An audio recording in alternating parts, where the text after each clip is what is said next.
আদম নবী ডাক দিয়া বলবে, না না, এই সময়টার মধ্যে আমি কোনো কিছু করতে পারবো না। আদম সফিউল্লাহ বলবেন, যেই নবীটা তোমাদের জন্য কিছু করতে পারবে, তোমরা সরাসরি হযরত ইব্রাহিম খলিলুল্লাহর কাছে চলে যাও।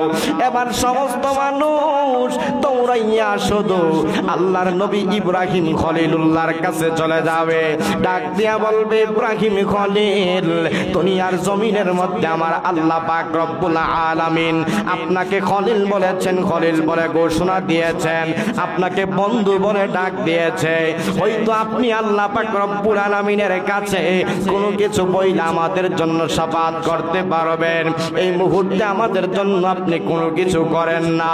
আল্লাহর নবী হযরত ইব্রাহিম খলিল ডাক দিয়া বলবে, না না, এই মুহূর্তের মধ্যে লাস্তুলাহা, তোমাদের জন্য আমি কোনো কিছু করতে পারবো না, তোমাদের জন্য আমি কোনো কিছু করতে পারবো না। তবে যাও যাও হযরত মুসা কালিমুল্লাহর কাছে চলে যাও। এবার মুসা কালিমুল্লাহ হয়তো কিছু করতে পারবে।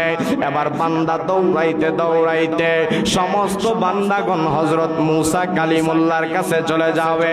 ডাক দিয়া বলবেন, মুসা কালিমুল্লাহ গো, আপনি তো আমার আল্লাহর সাথে কথা বলতেন 24 আওয়ার্স, আমার আল্লাহর সাথে কথা বলতেন, 24টা ঘন্টা কথা বলতেন। আপনি আল্লাহর সাথে একটু কথা বলে দেখেন না, আমাদের জন্য নাজাতের ব্যবস্থা হয় কিনা। এরকম ভাবে মানুষ চিৎকার করতে কান্না করতে করতে হযরত মুসা কালিমুল্লাহর কাছে কিয়ামতের ময়দানে চলে যাবে। মুসা নবী ডাক দিয়া বলবেন, না না, আমার দ্বারা সম্ভব না, আমি কোনো কিছু করতে পারবো না। এবার সমস্ত মানুষ মুসা নবীর কাছে গিয়া যখন কোনো কিছু করতে পারবে না, মুসা নবী ডাক দিয়া বলবেন, তোমরা ঈসা নবীর কাছে যাও। এবার সমস্ত মানুষগণ দৌড়াইয়া ঈসা নবীর কাছে গেলে ঈসা নবী ডাক দিয়া বলবেন, আর কোন নবীর কাছে যাওয়ার দরকার নাই, আমি কোনো কিছু করতে পারবো না। তবে তোমাদেরকে একজন নবীর সন্ধান দেখায়া দেয়, যার দুনিয়ার জমিনের মধ্যে নাম হচ্ছেন মুহাম্মদ, আসমানের মধ্যে আমার নবীর নাম হচ্ছেন আহমদ, আসমানের মধ্যে আমার নবীর নাম হচ্ছেন আহমদ। আমার দয়াল নবীকে আসমানের মধ্যে আমার আল্লাহ পাক রব্বুল আলামিন 14,000 বছর আমার আল্লাহ পাক আমার আল্লাহর সান্নিধ্যে রেখেছিলেন।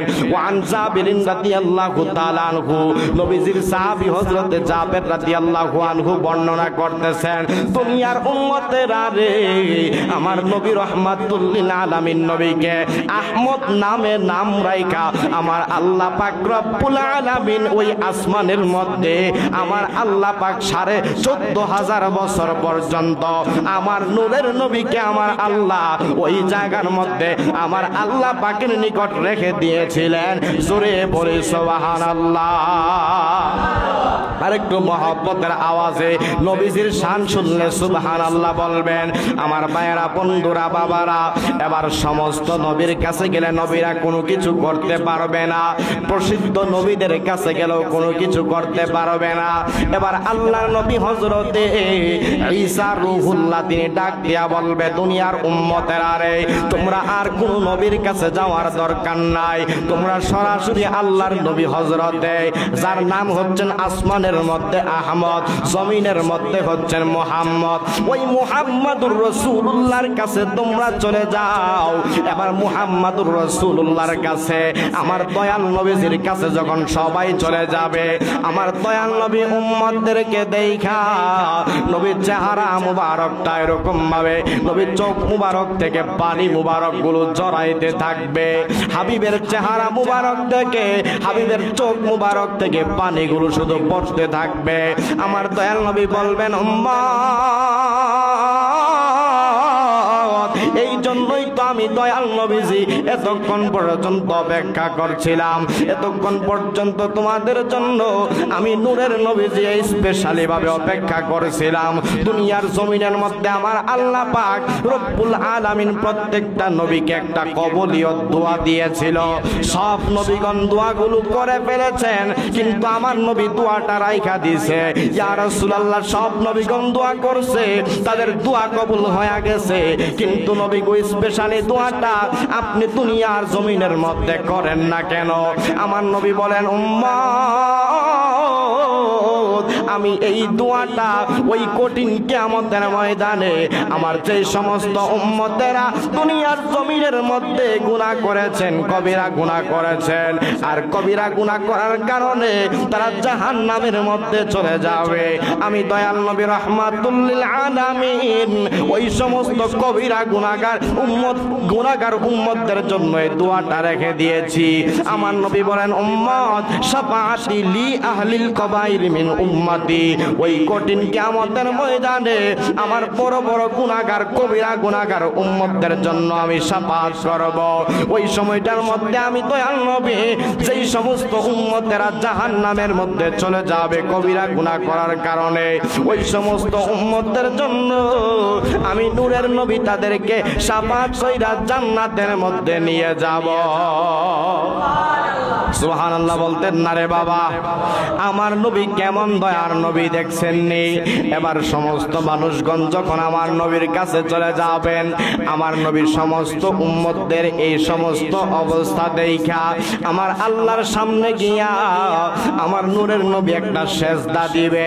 এবার সেজদা দিলে আমার আল্লাহ পাক রব্বুল আলামিনের দরবারের সেজদা দিয়া কানবে। আমার দয়াল নবীজি কানলে আমার আল্লাহর সহ্য হয় না। সমস্ত মানুষগণ কাঁদক, কিন্তু আমার নবীজি যদি কান্না করে আমার আল্লাহ পাক রব্বুল আলামিন নবীর কান্না সহ্য করতে পারে না।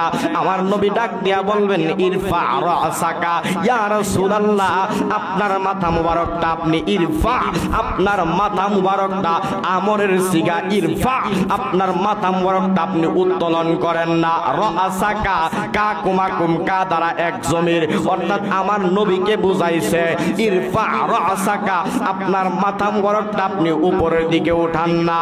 আমার ভাইরা বন্ধুরা বাবারা, আমার দয়াল নবী মাথা মুবারক উঠাইবে।